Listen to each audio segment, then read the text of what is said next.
예, 오늘은 신부의 복음 혹은 영성 여섯 번째 시리즈입니다. 오늘도 세 가지를 가지고 말씀을 드리겠습니다. 본문 말씀은 사도행전 6장 4절, 마태복음 24장 45절에서 46절, 에레미야 23장 16절에서 40절, 그리고 고린도후서 5장 16절, 왕상 18장 19절, 고린도전서 2장 14절에서 16절, 계시록 2장 1절 그리고 5절, 그 다음에 마태복음 21장 12절에서 13절, 23장 37절에서 39절, 그리고 마태복음 19장 24절에서 26절, 그 다음에 마태복음 12장 28절, 그리고 계시록 6장 9절에서 11절의 말씀입니다. 자, 첫째로 말씀의 사역자의 세 가지 종류의 설교입니다. 구약은 이제 말씀을 전하는 사람을 예언자라고 했고요. 또 신약에서는 아까 사도행전 6장 4절에서도 얘기하는 것처럼 그 말씀을 전하는 것에 전무하다고 하는 것처럼 이 말씀의 사역자라고 이렇게 얘기를 할 수 있습니다. 그래서 이 말씀의 사역자는 그냥 말씀의 사역자가 아니라 하나님이 선택해서 그 말씀을 받아 전하는 이런 사람들을 말을 하고 있습니다. 그래서 특별히 그 사도행전 6장 4절에 보면 그 12제자들이 그런 얘기를 하죠. 우리가 기도하는 것과 말씀의 사역에 전무하리라, 이러한 말씀이 있는데, 그럼 이 구약에서 얘기하는 이 예언자, 신약에서 얘기하는 이 말씀의 사역자는 결국은 하나님의 말씀을 전하는 사람들인데, 말씀으로 사람을 섬기는 겁니다. 여러 가지 사람들이 이제 봉사도 하고 섬기지만, 특별히 말씀의 사역자는 하나님의 말씀을 가지고 섬기는 사람들을 이야기하고 있습니다. 마태복음 24장 45절에서 46절에 보면 신실하고 현명한 노예가 되어 주인이 맡긴 집안 식구들에게 제때에 따라 양식을 나눠줄 사람이 누구입니까? 하나님이 사람을 통해서 이렇게 양식을 나눠주는데 그 주인이 와서 노예가 그렇게 하고 있는 것을 본다면 그 노예는 복이 있을 것입니다. 이렇게 얘기를 하고 있습니다. 그러니까 제때에 양식을 나눠주는 거죠. 특별히 뭡니까? 다른 걸 주는 것이 아니라 오직 그리스도를 공급하는 거예요. 왜냐? 생명의 떡이지 않습니까? 그렇기 때문에 양식은 그리스도인 것을 이야기하고 있습니다. 자, 에레미야 23장 28절에서 29절에 보면 이런 얘기를 합니다. 꿈을 꾼 예언자는 꿈을 말하고 내 말을 가진 이는 내 말을 신실하게 말하여라. 집을 어찌 알곡에 견줄 수 있겠느냐? 나의 말이 불과 같고 바위를 산산조각 내는 망치와 같지 아니하냐? 여호와의 손톤이라, 이렇게 말을 하고 있습니다. 이 말은 이 참된 예언자가 전하는 하나님의 말씀은 알곡이라는 거죠. 반대로 거짓 예언자가 전하는 말은 그 직과 쭉정이라고 이렇게 얘기를 하고 있습니다. 그러니까 비교 자체가 될 수가 없는 거예요. 똑같은 말인 것 같지만 하나는 하나님의 말씀이고 하나는 전혀 하나님의 말씀이 아닌 것입니다. 그래서 우리가 성경에 바울도 얘기를 하고 있지만 다른 복음을 전하면 안 된다, 안 되는 정도가 아니라 저주를 받는다고까지 이야기를 하고 있습니다. 여기 보면 말씀이 불방망이 같다, 불과 같다고 이야기하고 있는데, 이것은 말씀은 모든 부정적인 사악하고 더러운 것을 다 태워버리는 것입니다. 성령은 또 이렇게 소멸한다고 이렇게 얘기를 하고 있는데, 말씀의 능력은 하나님 아닌 것들을 다 태우는 거죠. 그죠? 예. 그리고 또 하나는 망치와 같은 것은 이 타고난 성격과 육체와 욕망과 관념과 자아를 바위를 산산조각 내듯이 다 깨트려 버리는 것입니다. 그래서 이렇게 살아있는 말씀은 반드시 옛것, 하나님 아닌 것, 이렇게 자아를 파쇄시키고 사람을 변화시킨다는 거죠. 예. 사실 이 깨트려지는 것은 이게 자아기 때문에 자아로서는 아플 수밖에 없고 결국은 다 무너져야 되기 때문에 이 혼에서는 대학살이라고 하는 이 홀로코스트를 겪어야 합니다.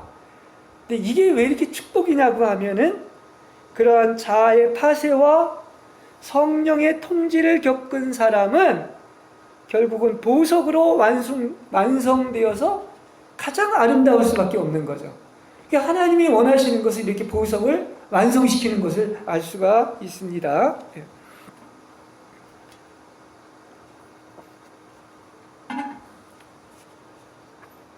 아까 그 에레미야 23장에서 계속 읽어보면 그 옛날 번역은 여호와의 부담이다 이런 얘기를 하고 있는데 이 하나님의 말씀같이 엄미한 것이 없습니다. 우리는 하나님의 사랑의 하나님이기도 하지만 그렇게 우리 인간이 생각하는 가벼우신 분이 아닙니다. 아주 엄미한 분이라는 걸 알아야 돼요. 그래서 말씀이 엄미합니다. 그래서 여호와의 입에서 나오는 것이 아닌 자기의 생각에서 나온 소위 이제 이런 것을 뭐 지가복음, 내가복음이라고 하는데 이것은 아까 에레미야 23장에서도 말하고 있는 거 반드시 유죄 판결을 하고 멸망시키겠다는 거예요. 네. 그러니까 말씀의 사역자의 책임이 엄중한 것은 거짓 예언자의 말이 결국은 하나님 여호와의 말씀을 멸시한 것이고 복음을 변질시킨 것이기 때문에 심판도 더욱 크다는 사실을 에레미야 23장에서 이야기를 하고 있습니다. 자, 예수님은 말씀하십니다. 세상의 사역자들이 가르치는 말씀이 내가 백성에게 주고자 하는 말씀의 본질과는 너무 다 다르다는 겁니다. 그들이 힘써 자기의 의의를 쫓고자 하여 향방 없이 혼자 다름질하는 것이 아니냐. 자신이 먹이는 양떼까지 같이 데리고 다름질하니 내 양떼까지 죽음의 계곡으로 몰아가는구나. 이것은 23장의 얘기를 또 다른 식으로 표현을 할 수 있는 것입니다. 그래서 저는 오늘 양을 먹이는 이 목회자는 많지만은 이 세 가지 종류의 설교가 있다 이렇게 말씀을 드리겠습니다. 첫 번째는 육신의 설교를 하는 자들인데 이것은 자기 스스로 성경대로 살고 있지 않고 남에게는 성경대로 살라고 가르치는 이러한 설교입니다. 예수님이 특별히 그 스스로 안다고 하는 자들에게 그랬죠. 총명하고 이렇게 성경을 안다고 하는 그 서기관들이나 율법사나 바리새인들한테 너희는 성경도 모르고 하나님의 능력도 모른다 이렇게 얘기하고 있는데 아마 이것이 지금 세상의 목사들의 절반 이상이 바로 이런 설교를 하고 있다. 이런 육신의 설교를 하고 있다 말씀드릴 수 있겠습니다. 그 다음에 두 번째는 혼의 설교를 하는 사람인데요. 마음은 성령으로 깨달아서 그 깨달은 마음으로 가르치지만은 자기는 또 그 삶을 성경대로 살고 있지 않습니다. 이 성경대로 산다고 하는 것은 이것은 하나님의 은혜가 필요한데요. 이것은 반드시 과정이 있어야 되는 거예요. 육체와 자아와 욕망과 세상이 죽는 십자가의 공과를 통과하고 부활의 경지에 이르러야 합니다.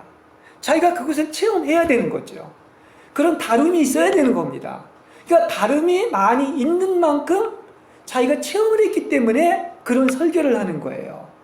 그러니까 이것은 죽음이 나한테 역사한 만큼 다른 사람한테는 생명을 공급한다는 말이 바로 이 말씀인 것입니다.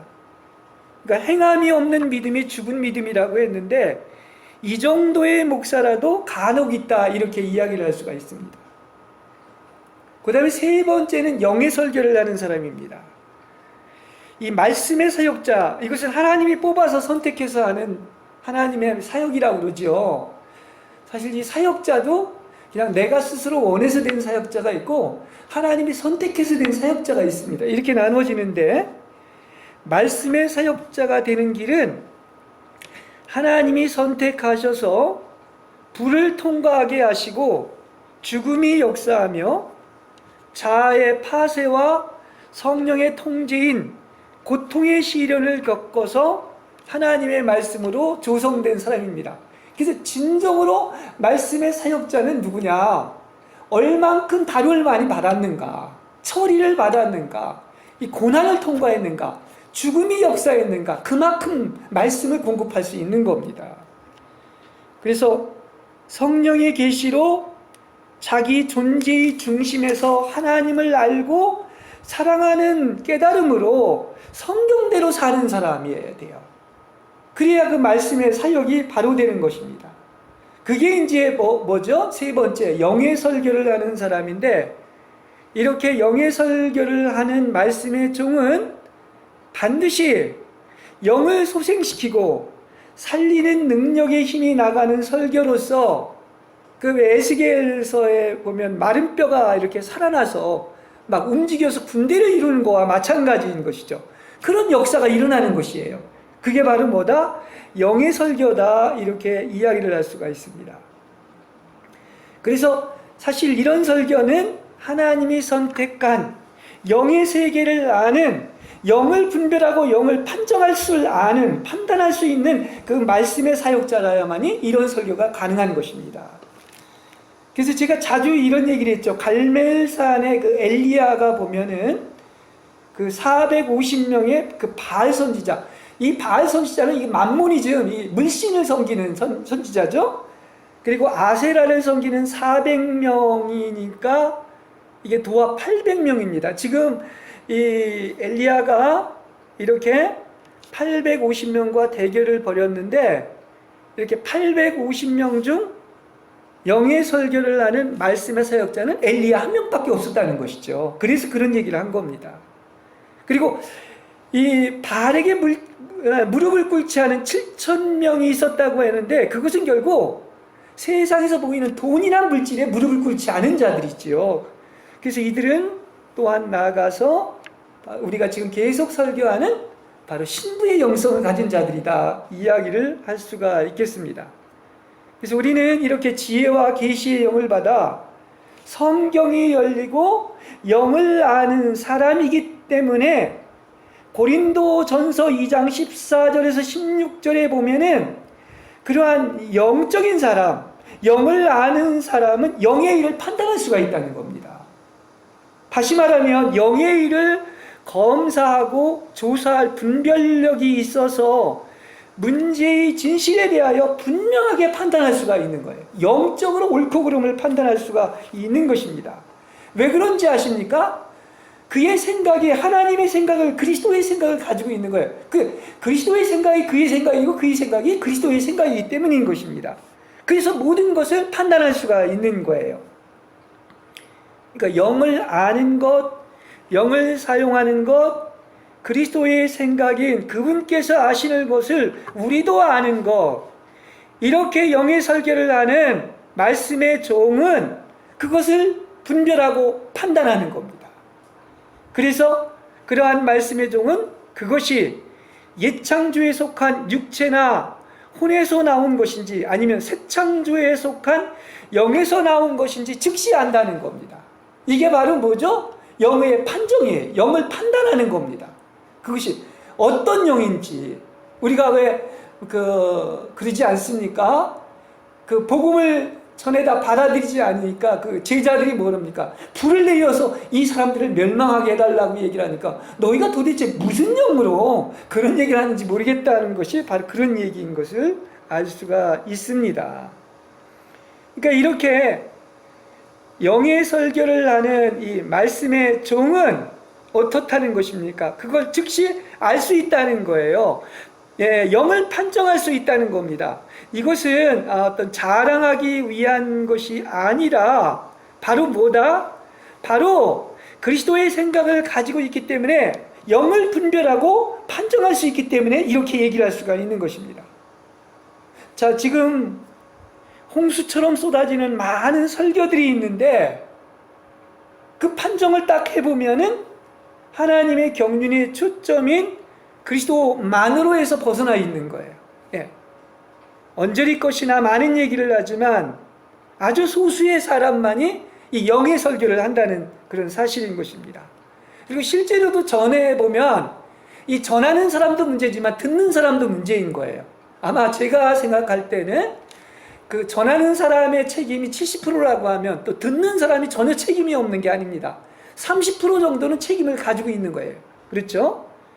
그래서 이렇게 그 영의 설교의 특징은 바로 그 핵심이 십자가에 있는데, 이렇게 십자가를 전하는 영의 설교를 하면 이 많은 믿는 이들이 도망치거나 배척을 합니다. 그리고 오히려 핍박을 합니다. 그런데 이것은 사실 또 성경에도 그렇게 얘기를 하고 있다는 그런 사실이에요. 그래서 지금이라면 자꾸 이 설교를 하는 이유 중에 하나가 신부의 영성을 얘기하는 이유, 대부분 지금이라면 상을 받고 천국에 들어갈 자가 소수라고 하는 거예요. 아까 왜 좁은 문을 들어가야 된다. 그런데 어떻다고 얘기를 하고 있습니까? 문을 닫고 나면 이제 들어가려고 해도 들어가지 못한다. 많은 사람이 주의 이름으로 길거리에서도 가르침을 받았고 함께 있었다고 얘기를 하지만 불법을 행한다고 하는 게 바로 이런 얘기인 것을 알 수가 있습니다. 그러니까 우리가 이렇게 신부의 복음 혹은 신부의 영성을 전하는 이유는 바로 어디에 있다? 바로 그 좁은 문을 들어가 가지고 천연한국의 신부들이 되기 위한 겁니다. 그리고 지금은 그 시기인 거예요. 그러니까 바울도 그러죠. 바울이 내가 다른 걸 전한다면 주의 종이 아니라고 얘기를 하면서 나는 오직 한 가지 그리스도를 아는데 그것도 십자가에 못 박힌 그리스도 외에는 말하지 않는다. 알지 않기로 했다고 이렇게 얘기하고 있지 않습니까? 그러니까 바울이 뭐라고 그래요? 나는 그 사람을 기쁘게 하거나 사람의 비율을 맞추려고 하지 않는다. 그렇다면 나는 주의 종이 아니라고 얘기까지 하고 있다는 사실이에요. 그렇습니다. 그래서 이렇게 영의 설교인 신부의 영성을 통과한다면은 여러분은 상급을 얻고 정의의 면류관을 받게 될 줄로 믿습니다. 그래서 이걸 계속해서 그리스도만으로 전하는 겁니다.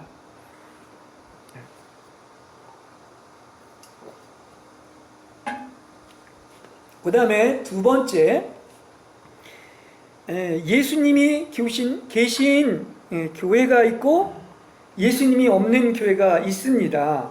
이게 무슨 말이냐? 우리는 모르지만 하나님은 아신단 말입니다. 아주 불꽃 같은 눈동자로 교회를 거닐면서 본다고 하지 않았습니까? 그러니까 교회가 1000명이 있어도 예수님이 없는 교회가 있을 수가 있고 10명이 있어도 예수님이 계신 교회가 있는 거예요. 그래서 사실 우리가 어떻게 보면 이 두세 사람이 있으면 내가 너희와 함께 한다는 것은 두세 사람이 땅에서 풀면 하늘에서 풀리고 땅에서 내면 하늘에서 풀리는 게 그 원리인 것이죠. 그래서 하나님은 그것을 아시고 불꽃 같은 눈으로 보고 계십니다. 딴 데 관심 없어요. 세상 정치니 막 그 믿지 않는 사람들이 오직 사랑하는 자녀들이나 교회에 관심을 갖는 겁니다. 성경에 보면. 그렇죠? 그래서 하나님의 임재가 떠난 교회는 내가 촛대를 옮긴다고 이렇게 이야기를 하고 있죠. 계시록 2장에 보면. 그래서 하나님은 불꽃 같은 눈으로 7교회를 거닐고 계시는데 주님이 말씀하십니다. 그 교회 안에는 나 말고는 다 있다. 이렇게 얘기하실 수도 있다는 거예요. 뭐가 있다? 다른 건 다 있어. 온갖 의리의리한 성전도 있고 헌금도 많이 나오고 막 그냥 사람이 막 거대한 어떤 조직을 이루고 수없이 많을 수가 있지만 핵심은 바로 뭐냐? 다 있는데 나 말고는 다 있다. 이렇게 얘기할 수도 있다는 사실이에요. 그러니까 이렇게 본다면 이것은 교회의 외형의 크고 작음의 문제가 아닙니다. 그전에도 그런 얘기를 했지만 이게 바로 교자 나무와 누룩의 얘기입니다. 예. 근데 이걸 참 쉽게 알지를 못하는 것 같아요. 그러니까 중요한 핵심은 어디가 있느냐? 중요한 것은 하나님이 계신 교회냐 하나님의 임재가 떠난 교회냐 하는 겁니다. 보십시오. 교회는 사실은 엄밀한 의미에서 보면 건물은 아니에요. 그렇죠? 구약에서 성전했지만 그건 뭐를 얘기하느냐? 바로 하나님이 계신, 하나님이 임재에 계신 여러분이 교회라는 사실이에요. 근데 가장 핵심이 뭡니까? 거기에 하나님이 계시느냐, 하나님이 임재가 없고 떠났느냐 하는 겁니다. 이걸 얘기하는 거예요. 예수님이 그런 얘기를 하잖아요. 성전 정화를 하시면서 기도하는 내 집인데 그 교회에 예수님이 안 계시고 강도의 굴혈이 되었다고 하는 것은 바로 뭐냐? 이것은 지가 왕이 된 거예요. 사람들이 왕으로 주님을 모신 것이 아니고, 그래서 예수님의 자리를 차지하고, 어떻게 보면 예수님은 저 마음의 쪽방에다 감금시켜 놨습니다. 이것도 다행히 아예 그냥 예수님이 없을 수도 있어요. 예? 그래가지고 어떻게 된다? 결국은 영광을 자기가 가로채는 거야. 이걸 우리가 알아야 돼요. 그러니까 그 성경을 그대로 나한테 적용을 할 줄 알아야 됩니다. 그래서 우리가 알아요. 이 지도자의 책임이 크다고 그랬죠. 아까도 얘기했지만 진짜 말씀의 사역자가 있고 거짓 예언자가 있다. 거짓 예언자가 850명이었다. 이렇게 또 아까 얘기하고 있는 것인데, 이렇게 하나님의 영광을 가르친 목사는 검은 옷을 입고 슬피 울며 이를 갈미 있는 곳에 보내진다고 하는 사실. 이런 간증들이 많이 있습니다. 그리고 또 뭐라고 그럽니까? 내 집을 장사하는 집으로 만들지 말라. 이거 다 성경이 나오는 얘기 아니겠습니까? 성전 정화를 하시면서. 예수님이 십자가에 못 박히시기 전에 6월절 어린 양이 되시어서 성전에 오셔가지고 제일 먼저 한 일이 뭔지 아십니까? 성전 정화한 거요. 교회도 마찬가지인 겁니다. 이게 제일 먼저 되어야 될 일입니다. 그러니까 사람은 모르지만 하나님은 보고 있는데 속을 안단 말이에요. 겉으로는 뭐 화려하고 우리끼리는 잔치를 벌이는지 모르지만 그 예수님의 이름을 팔아서 장사하는 하나님이 주인이 아니라 물질이 주인이 된 교회를 얘기하고 있는 거예요. 그렇습니다. 그러니까 이걸 알아야 돼요. 돈을 섬기기 위해서 교회를 하는지. 저도 이렇게 처음에 목회를 하면서 이걸 잘 몰랐습니다. 그렇죠. 그러니까 뭐 누이 좋고 매부 좋고 하는 것처럼 그렇게 생각했는데 전혀 그게 아니에요. 같이 섬길 수가 없어. 둘을 함께 할 수가 없는 것입니다. 그렇죠? 그리고 또 하나는 진정 주인이 계신지, 그리고 그분이 왕이신지 아니면 내가 왕인지 이걸 알아야 돼요. 이게 강도의 굴혈과 장사하는 집을 만들지 말라는 뜻입니다. 그렇죠? 그러니까 이렇게 자신의 영광을 구하고 목적이 하나님이 아닌 돈을 섬기는 것이라고 한다면은 이거는요, 예수님의 마음과는 정반대로 사실은 사탄을 따르고 있는 거야. 그렇게 얘기할 수 있습니다. 그렇죠? 예수님이 그러죠. 이렇게 그 예루살렘 성전에 이제 입성하시기 전에 마지막으로 그 감람산에서 예루살렘을 바라보면서 막 그 암탉이 병아리를 품듯이 너를 얼마나 품으려고 했느냐 하면서 눈물을 흘리셨습니다. 그 왜 눈물을 흘리셨습니까? 바로 이어서 24장에서도 얘기하는 것처럼 교회의 그 벽돌이 돌 하나도 남지 않고 다 무너진다는 얘기를 하면서 이렇게 눈물을 흘리신 거예요. 그건 뭐를 얘기하고 있느냐? 바로 우리한테 그대로 적용해야 됩니다. 예수님이 없는 교회는 주님이 오실 때 다 무너진다는 거야. 그래서 예수님이 눈물을 흘리시는 거예요. 지금 하나님의 교회를 보시고서 어떠실까요? 똑같은 심정이에요. 그렇죠? 하나님의 임재가 떠난 교회, 하나님이 안 계신 교회는요 지금 눈물을 흘리고 계신 것이다, 이렇게 이야기를 할 수가 있습니다.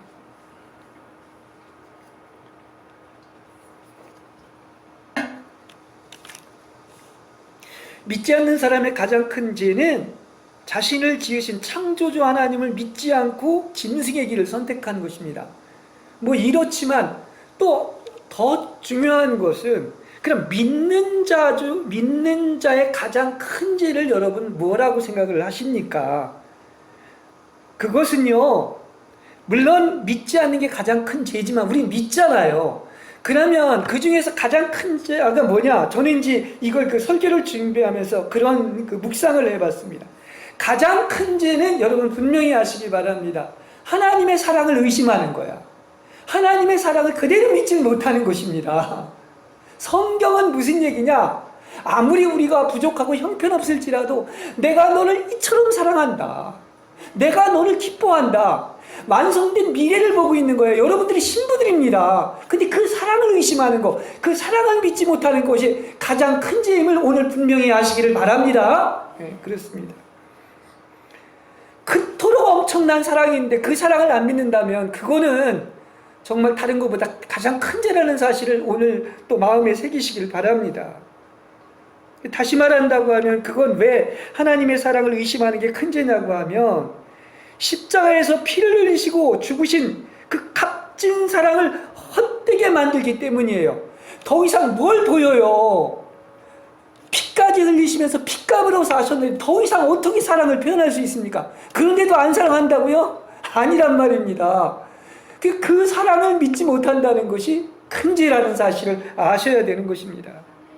그래서 우리는 하나님을 사랑하는 사람은 반드시 여러분을 체험을 통해서 알 수 있는 것은 십자가를 사랑하게 되어 있습니다. 만일 십자가를 사랑하지 않는 사람은 그건 가짜야. 아니 또 자기중심이 있는 거야. 진짜 하나님을 사랑하는 사람은 그리스도의 십자가를 사랑하지 않을 수밖에 없는 거야. 그냥 봐도 눈물이 나올 정도인데 그렇지 않습니까? 왜 그렇습니까? 사랑을 의심하는 게 뭐냐? 이 최고의 사랑이 바로 저 십자가에 계시되어 있잖아요. 그러니까 십자가를 사랑할 수밖에 없다는 사실이에요. 여러분이 진실로 예수님을 사랑해 보셔요. 예수님을 진짜 사랑한다면 분명히 어떻습니까? 예수님이 낮아지고 자기를 비우시고 온갖 굴욕을 당하시고 죽기까지 복종한 것을 사랑하지 않을 수가 없는 거예요. 말로 사랑하는 게 아니지 않습니까? 예수님 사랑한다면 예수님이 바로 그 일을 하셨는데 그걸 어떻게 사랑하지 않겠습니까? 그러니까 나의 주인이며 신랑이시고 전부이신 그분이 그런 마음을 가지셨다면 어떻게 사랑하는 우리가 어찌 그분의 마음을 가지려 하지 않겠습니까? 근데 그분의 마음이 가장 크게 계시된 게 바로 뭡니까? 그게 십자가예요. 죽기까지 십자가에서 순종하시고 굴욕을 당하시는 것. 그래서 제가 그 프란시스코 얘기를 하면서 가장 큰 기쁨이 뭐냐? 뭐 여러 가지 은사도 있고 능력도 행하고 기적도 행할 수가 있고 사랑할 수가 있지만 그 기쁨이 바로 뭐냐면 예수님이 겪었고 굴욕을 당하시는 것처럼 내가 그야말로 문지기한테 그 추운 날 그 수동원에 들어가기 위해 했는데도 배척을 받고 쫓겨나고 모욕을 당하고 몽둥이 찜질을 당하고 고통을 당해도 평화를 잃지 않고 원망하지 않고 불평하지 않고 예수님처럼 예수님의 마음처럼 이렇게 기쁜 마음으로 받아들이는 게 그게 가장 큰 기쁨이라는 거예요. 그건 예수님의 굴욕의 마음 그걸 겪은 거예요. 그래 가장 높아진 거 아니겠습니까? 그러니까 말로는 십자가 진다고 하지만 예수님처럼 굴욕을 당하고도 그렇죠? 그리고 내쫓기고 몽둥이질을 당해도 저저 마음의 평화를 잃지 않고 그 기쁨을 누리는 거 그게 진짜 예수의 마음을 가진 사람이 아니겠습니까? 그렇죠? 그러니까 주님이 겪으신 자기 비움과 낮아짐과 굴욕과 희생을 함께하면 할수록 거기서 느끼는 아주 세상에서 누리지 못하는 기쁨이 있단 말이에요. 이걸 알는지 잘 모르겠어요. 저도 설교를 하면서. 그 정도로 이것은 거룩한 찬란한 기쁨이야. 언제 느끼는 기쁨? 거룩한 기쁨은요, 주님처럼 낮아지고 경손하고 굴욕을 당하고 십자가에 못 박힐 때 당하는 기쁨은 겪는 사람만 아는 거예요. 그렇지 않습니까?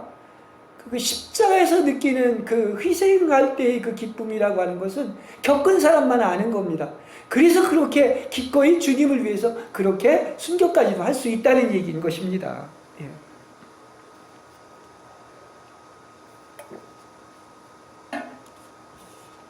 최고의 어떤 믿는 사람의 죄는 바로 뭐냐? 우린 당연히 믿었으니까 이제 그 사랑을 믿지 못하는 거다. 그건 십자가를 믿지 못하는 거다. 사랑을 의심하는 것이다 했는데 저는 이제 부자 청년의 얘기를 한번 이거와 또 연결시켜 얘기를 하겠습니다. 예수님이 그러죠? 부자가 천국에 들어가는 것보다 낙타가 바늘귀 구멍을 통과하는 것이 더 쉽다 이렇게 얘기하고 있습니다. 그래서 이제 그 제자들이 깜짝 놀래가지고 물어가로되 그렇다면 누가 구원을 얻을 수 있겠습니까? 구원을 얻는 사람이 적습니까? 했을 때 분명히 적다 그래요. 적습니다.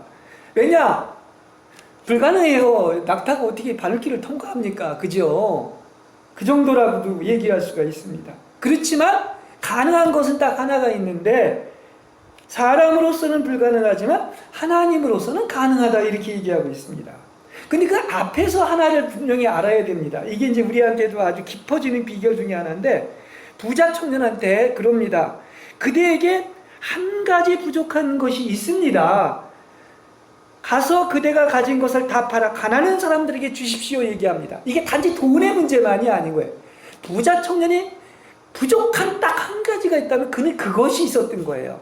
이와 같이 사람에게는 다 한 가지의 부족한 것이 있어요. 이걸 얻으면 이 부족한 것이 해결되면 보화를 얻는다는 거예요. 신부가 되고 상급을 얻는다는 그런 얘기인 것입니다.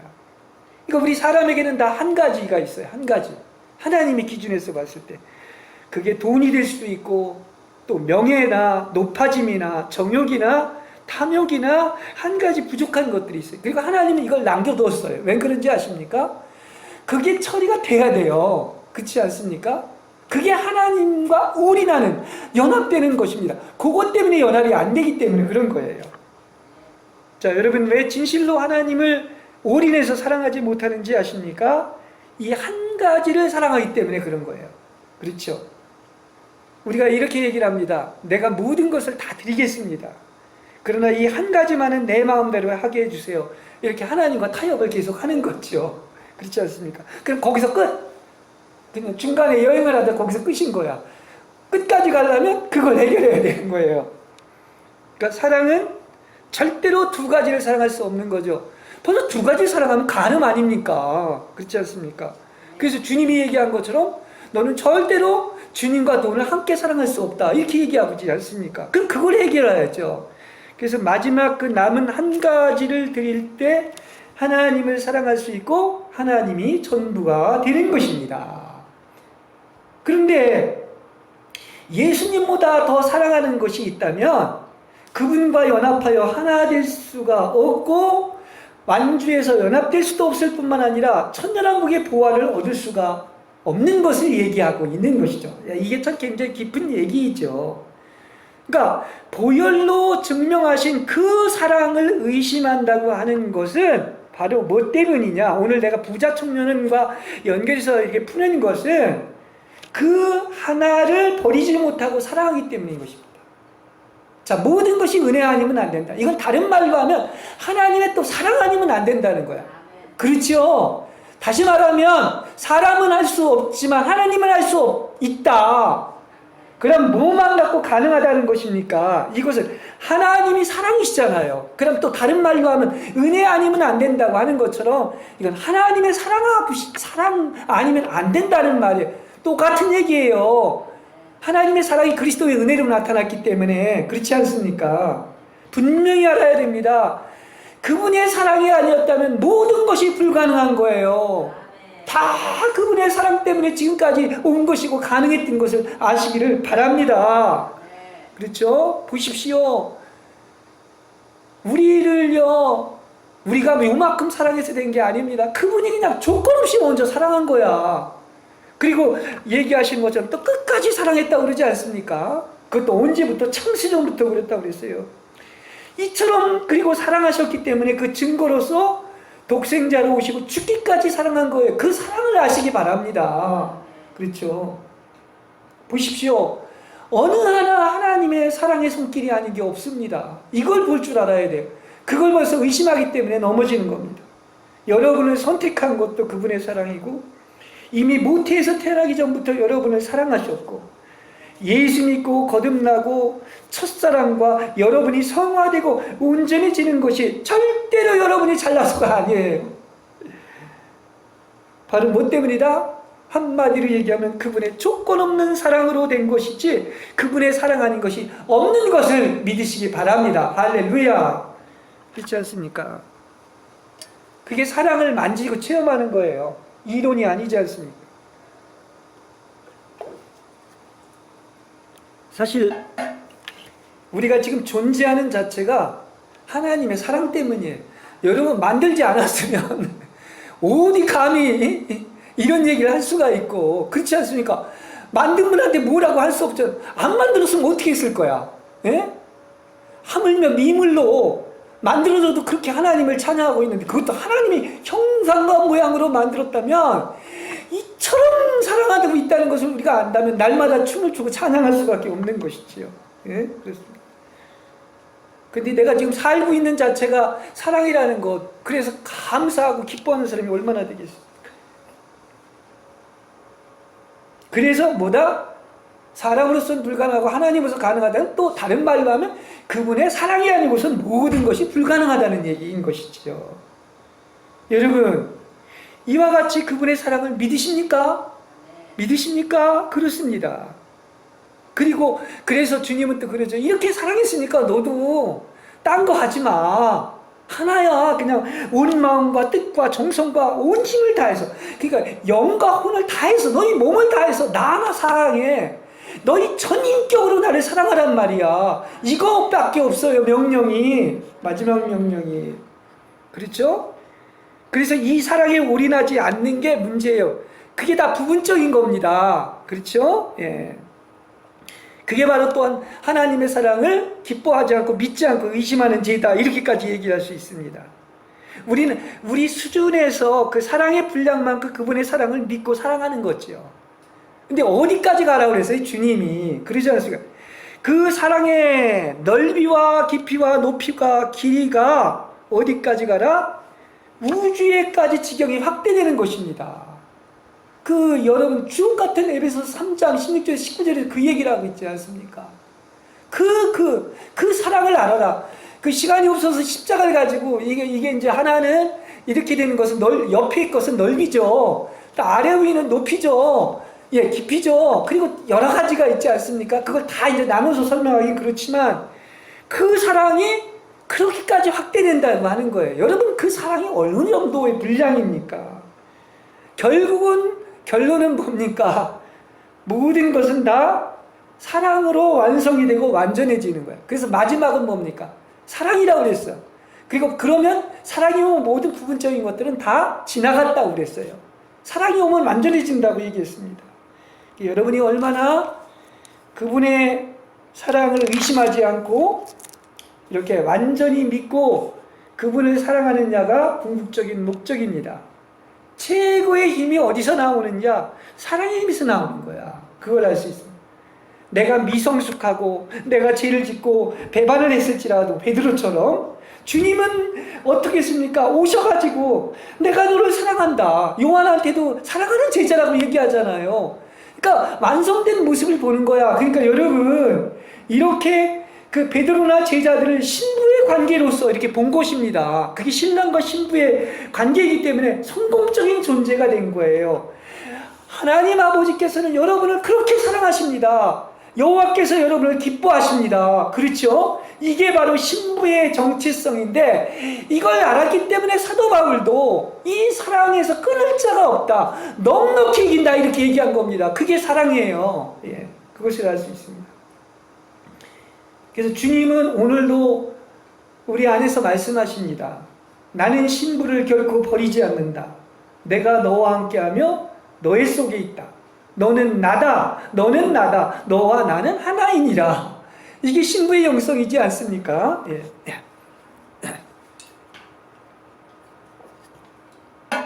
마지막 세 번째, 하나님이 원하시는 이기는 자와 거룩한 신의 성품으로 빚어지다입니다.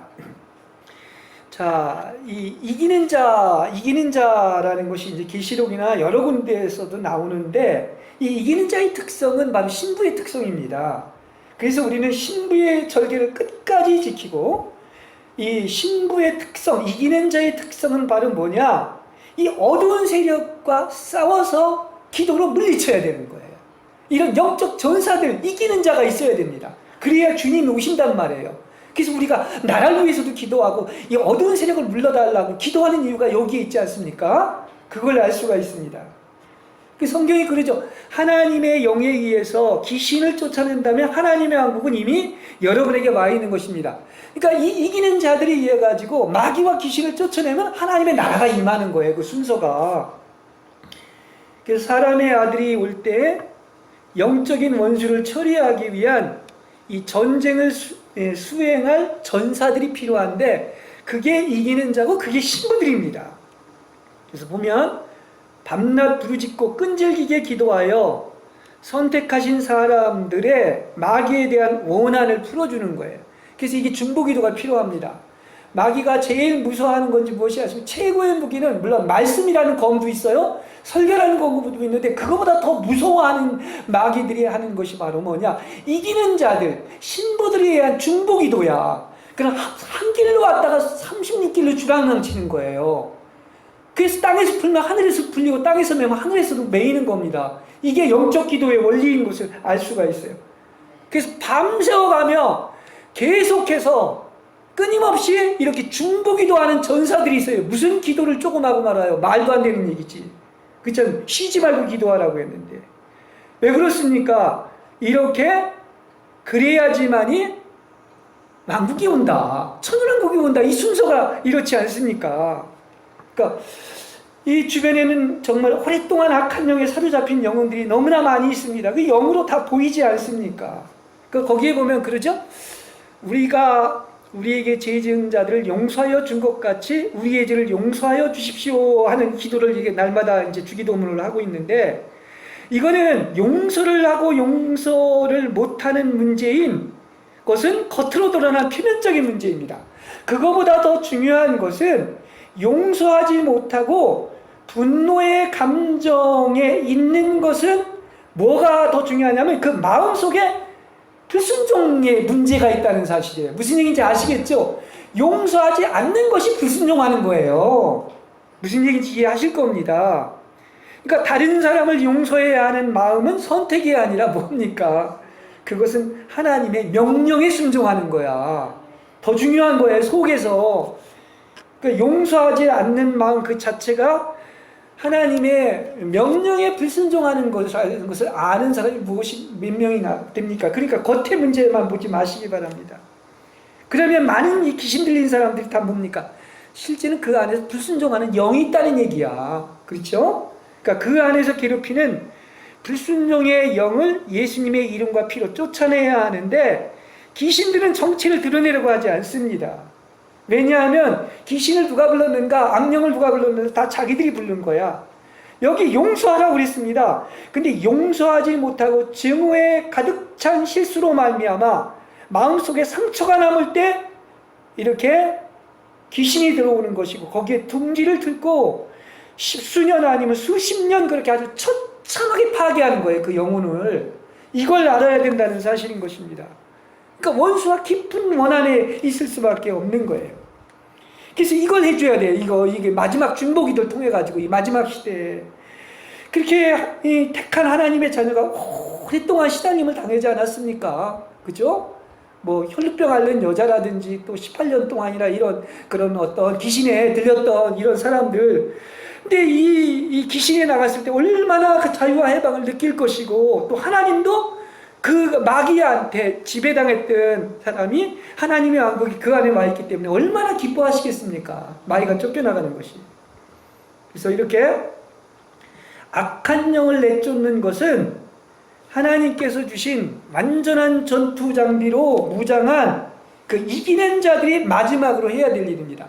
그래서 이게 신앙의 단계가 있는데 가장 높은 승천의 단계에 올라가기 바로 직전이 뭡니까? 이건 영적 전쟁인 거야. 그죠? 마귀를 다 몰아내는 거야. 땅으로. 그걸 얘기하고 있습니다.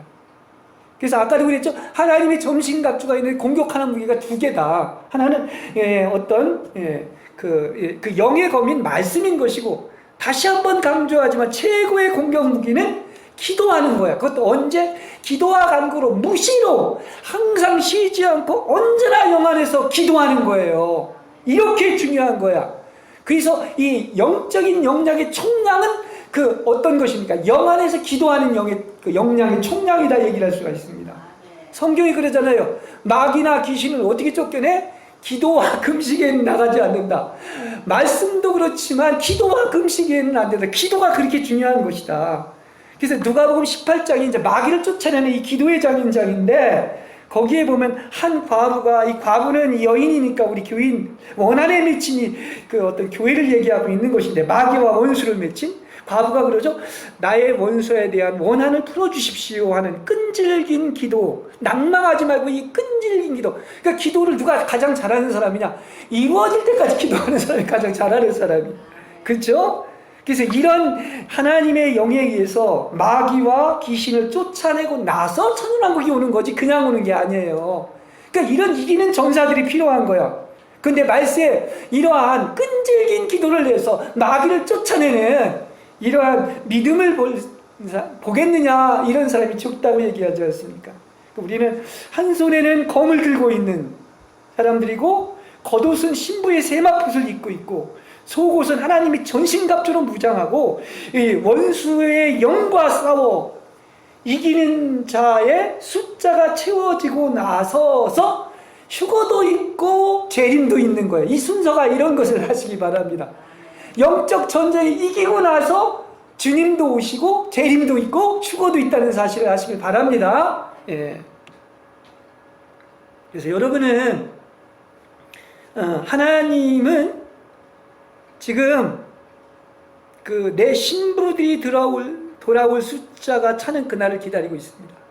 뭐 성경에 또 이방인의 숫자가 차이까지 이런 게 있지 않습니까? 우리는 모르지만 하나님이 계산한 숫자가 차이까지 지금 기다리고 있는 거예요. 그렇습니다. 그래서 그날은 사탄, 마귀, 귀신들이 마지막 날이 될 것입니다. 역대로 지금 보면은 이제 순교했던 수많은 무리의 기도들이 있고요. 그래서 사내아이 휴거가 있습니다. 근데 이것은 거의 동시라고 볼 수가 있어요. 주님이 나팔을 불 때 나팔을 불 후에 오는 게 아닙니다. 그 나팔을 보는 순간 동시에 이렇게 휴거가 일어난다는 사실을 우리는 알아야 되는 것이죠. 이미 벌써 나팔을 불었을 때 소리가 들리면 벌써 휴거가 된 거예요. 그렇습니다.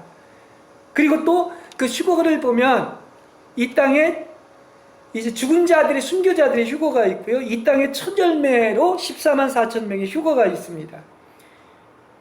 이게 다 지금 신부들입니다. 그리고 대환난 전에 나머지 이기는 자들의 휴거가 있고요. 대환난 후에 거의 뭐 순교하다시피 하는 그런 이기는 자들의 휴거가 있어가지고 이들이 바로 누구다? 천년왕국의 혼인잔치에 참여할 결혼 예복을 입은 신부들을 얘기하는 거예요. 그래서 계속 지금 신부에 대한 얘기를 하고 있지 않습니까? 뭐라고요? 이 수가 참은 주가 오십니다. 그리고 주가 오실 날은 참으로 급박합니다. 그 날짜는 아무도 모르지만은 그건 이미 영적으로 알 수가 있는 겁니다. 참으로 급박합니다. 우리의 생각보다 더 예상치 않은 날이 오실 수도 있다는 사실이에요. 그래서 이게 하나님의 거룩함이 덮은 신부들, 지금 하나님께서는 이렇게 그리스도께서는 이 신부들의 추수를 위해서 바삐 움직이시고 신부들을 사용하셔서 이렇게 신부의 영성, 신부의 복음을 전하고 있는 거예요. 그래서 때가 왔기 때문에. 그래서 천국 복음이 이루어지고 나면 뭐라고 주님이 오신다고 그러지 않습니까? 그래서 하나님은 지금 이걸 준비하고 있다는 사실을 아시기 바랍니다. 때가 급박합니다. 그리고 하나님은요, 그렇습니다.